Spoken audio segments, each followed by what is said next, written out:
These three Xiangjian create tokens in some manner, and I love that I don't have to tell you exactly how they do that. I can just show that shit to you. The power of editing.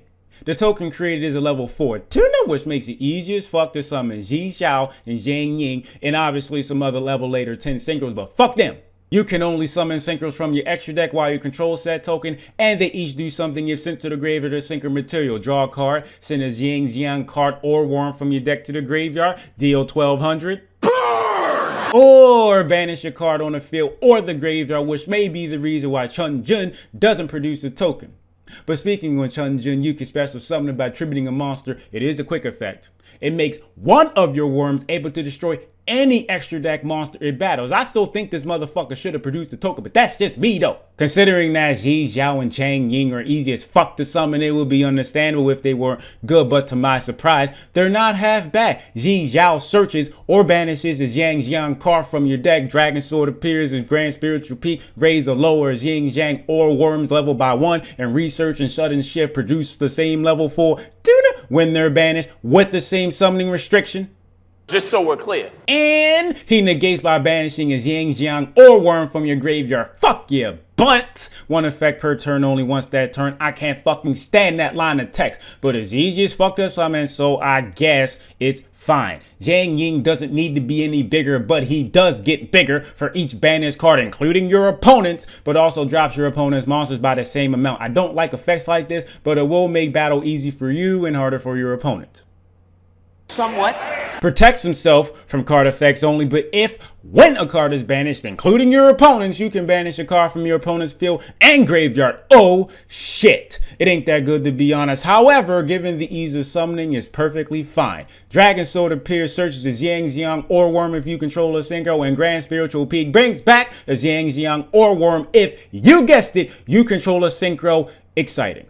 Research can boost the monsters you control by 1500, which is pretty damn awful on its own. But if you factor in the possibility of controlling Xiangjian now, Research becomes a little bit better, but I still don't like the motherfucker. Sudden Shift is basically offerings to the snake deity, but for worms, unless I'm mistaken, so feel free to correct me if I'm wrong. You can target Xiangjian, save himself from destruction by banishing a card, but still destroy your opponent's cards, because it don't say no bullshit like, and if you do, assuming that's the case, that makes me like Xiangjian just a little bit more. One question though, where's the spell and trap searcher? I may not like Xiangjian as much as some other people, but they're off to a hell of a start. I don't know if they're good with Tenyi, but that seems to be the case since tokens are considered non-effect monsters, and let's be real, Tenyi are trash by themselves, and you've been lied to if you heard any different. That said, thanks for watching. Patreon, Cashapp, Venmo, PayPal's in the description, and so is my Discord server link. What's the question? Honestly, can't remember if you answered this previously, but whatever happened to the disclaimer in the beginning of your video you used to have? I just simply decided not to do an intro and just get straight to that shit. Have you thought about getting some of your friends to co-review the card, like having a debate on why a card is bad or good? That was a phase that I had, and I did that many years ago. That will not be happening for the foreseeable future. Have you considered to do another video about yourself, like the Yu-Gi-Oh story before the video, suicide, etc., since it was 6 years ago, and we would like to know more about the boss man who puts a smile on our faces on a daily basis in a few minute duration video. I appreciate the kind words. But as far as doing a video like that, I'm not saying that it won't happen, but I mainly focus on just doing videos like this. Not necessarily ones about myself, but they are about myself because I'm in them, you know what I'm saying? What else? Do most of your friends know that this is your form of income, or do you keep it on the down low? Because Yu-Gi-Oh can be seen as uncool and childish. If they think it's uncool and childish, that is all on them, not me. But people that I consider friends, not a whole lot of them, or I consider important, not a whole lot of them, they already know what I do. Some of which don't even play the game or keep up with the game or have never played the game. Most people know. And I don't really give a fuck if they think it's uncool or childish. Fuck them motherfuckers.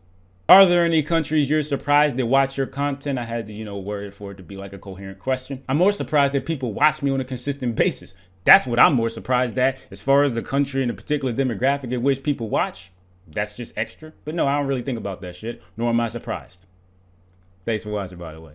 Do you feel too many players and Yu-Gi-Oh content creators overreact to certain cards going on, coming off? Yes, I do. But that's just me because I don't really do that a whole lot. I understand that people were different, so I don't really judge them for it. And as far as why they overreact, I think it has something to do with people actually watching the shit, right? If nobody watched overreactions, I call them overreactions. If nobody watched them shits, then you wouldn't see it so often. But you see it every ban list. I don't like that shit, but clearly some people do, which is partly a reason why motherfuckers still do that shit.